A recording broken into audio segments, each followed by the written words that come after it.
Halo sob, ketemu lagi sama Mimin di berita terkini MotoGP.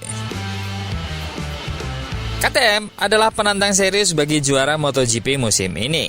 Meskipun begitu, KTM hanya menempati posisi ketiga di klasemen konsesi. Namun, di luar itu, KTM memiliki citra yang kejam. Seperti apa? Kita bahas. Seperti yang kita ketahui bahwa KTM sudah mengumumkan untuk punggawa-punggawa barunya di Mugello kemarin. Tentu, hal ini bukan hanya mengenai soal rider saja, namun juga soal teknis dalam pembagian manajemennya. KTM dan Gas-Gas tak lagi bersama untuk musim depan. Format yang berubah ini mengganti Gas-Gas dengan Red Bull KTM, seperti format pada periode sebelumnya. Di mana hal itu membuat KTM memiliki dua tim pabrikan dengan support yang setara, namun dengan manajemen yang berbeda. Dengan langkah ini, KTM ingin memaksimalkan potensi yang ada untuk menghadapi kejuaraan yang semakin ketat, karena para rival memiliki amunisi yang semakin membaik setiap tahunnya. Tak hanya dari Ducati, dari Aprilia pun juga sudah mengumumkan dan menandatangani dua rider Ducati untuk menjadi skuad Aprilia di pabrikan musim depan. Tentu, dua nama yang fresh ini akan menambah kekuatan Aprilia. Setidaknya, secara di atas kertas, Martin dan Bezzecchi akan dapat berbuat banyak untuk musim depan. Nah, KTM pun tak mau kalah dengan mengambil kesempatan dari hal itu. Bisa dibilang, KTM mendapatkan limpahan yang lumayan menguntungkan dengan mendapatkan rider kedua pabrikan Ducati bersama rider kedua Aprilia yang kini sedang dalam performa apiknya. Yang lebih menguntungkan lagi adalah KTM menempatkan para rider itu di barisan kedua KTM dan para rider setuju untuk bekerja sama dengan beralih status dari pabrikan ke status tim independen. Namun, dari KTM memberikan gambaran dan jaminan bahwa tim kedua di KTM ini layaknya tim resmi, dikarenakan memiliki support yang setara dengan segala kondisinya, termasuk dalam hal sponsor. Tapi di balik adanya pengumuman menggembirakan dari sisi perusahaan tersebut, terdapat orang-orang yang harus dikorbankan demi proyek menarik masa depan ini. Jack Miller jelas didepak dengan cara yang tak sopan, dengan mengatakan bahwa Anda tak perlu bingung-bingung dan repot-repot membicarakan masa depan, karena Anda bersama kami untuk musim 2025. Namun setelahnya, tiba-tiba dihubungi kembali bahwa Jack Miller dipecat begitu saja setelah harapan manis yang diberikan. Tak hanya Jack Miller, sang juara dunia Moto2 dari Akademi KTM pun menjadi korban dengan transfer tersebut. Namun hal itu sudah sempat tercium aroma tak beresnya dalam KTM menghandle pembalap itu. Dan meskipun begitu, memang secara prestasi, mantan juara dunia Moto2 itu tak sebaik rekan-rekan yang lain. Namun, sesuatu yang membuat Fernandes mengganjal sebenarnya lebih dari sekedar tak lagi dipercaya untuk menetap di KTM. Tetapi, karena pendapatnya sudah benar-benar tak didengarkan. Padahal, menurut Fernandes, ada beberapa hal yang membuatnya kesulitan beradaptasi dengan RC16 walau musim ini diberi motor spek pabrikan, terutama dari segi komunikasi dan pemahaman para teknisi. Fernandes mengatakan bahwa dirinya belum sempat bisa mengutarakan apa yang menjadi kendala dan kesulitannya, namun sudah dipastikan terdepak dari kursinya untuk musim depan. Setiap pembalap membutuhkan teknisinya, kata Augusto Fernandes dikutip dari Speedweek. Kalau Anda memperhatikan pembalap papan atas, mereka semua punya teknisi sendiri dan membawanya kemanapun dia pergi. Ini sangat penting karena di MotoGP segalanya sangat cepat.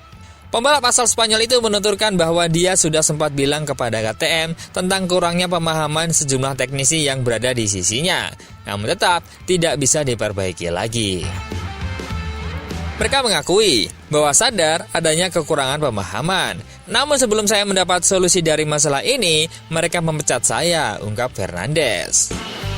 Saya sudah sempat bicara dengan departemen teknis terkait di KTM untuk membantu mereka memahami apa yang terjadi, tetapi tidak ada tindakan apapun. Padahal, saya kira beberapa staf saya di garasi bisa diganti, tapi ternyata tidak. Augusto Fernandez pun mencontohkan beberapa rekan pembalap lain yang selalu mempertahankan teknisi yang sudah klop dengan masing-masing.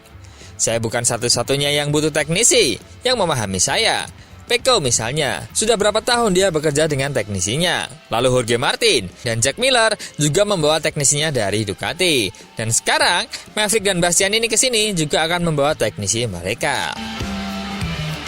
Dari sini terlihat bahwa bagaimana pabrikan asal Austria ini memperlakukan para ridernya. Memang dari dulu terkenal kejam dengan yang sekiranya sudah tak sejalan. Meskipun hal itu wajar karena perusahaan memang harus memilih yang terbaik. Namun, cara memperlakukan mereka yang tak sejalan nampaknya seperti kurang menghargai karena bagaimanapun mereka juga berjasa dalam proses pengembangannya. Namun hal ini tak pertama kali terjadi.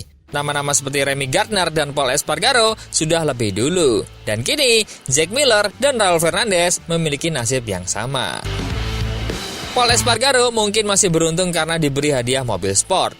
Remy Gardner kurang beruntung harus terlempar ke Superbike, dan hal yang sama dengan Fernandez.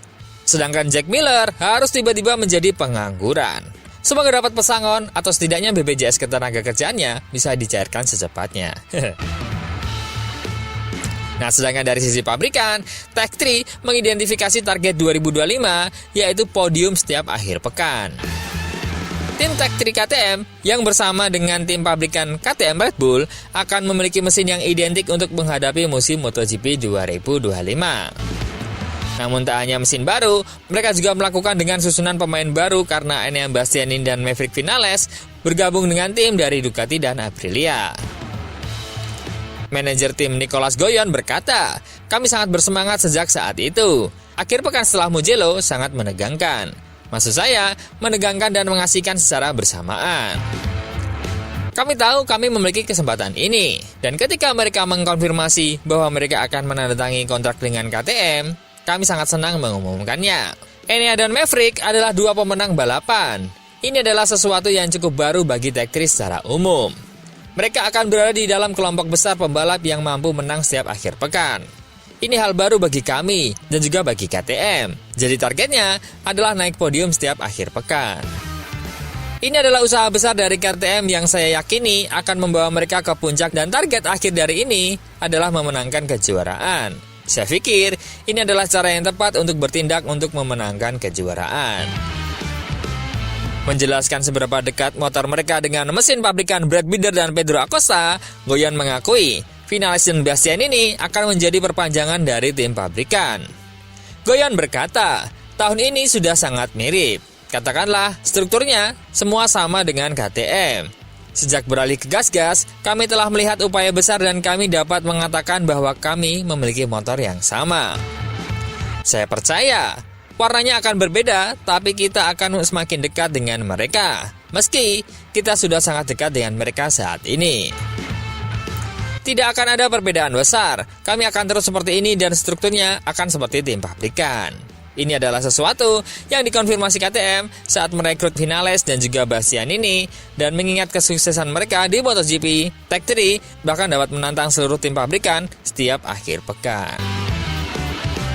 So, apakah KTM bisa bersaing ketat dengan Aprilia dan juga Ducati untuk tahun depan, atau mereka bakal moncer di awal dan juga kesulitan di setelahnya seperti di musim ini?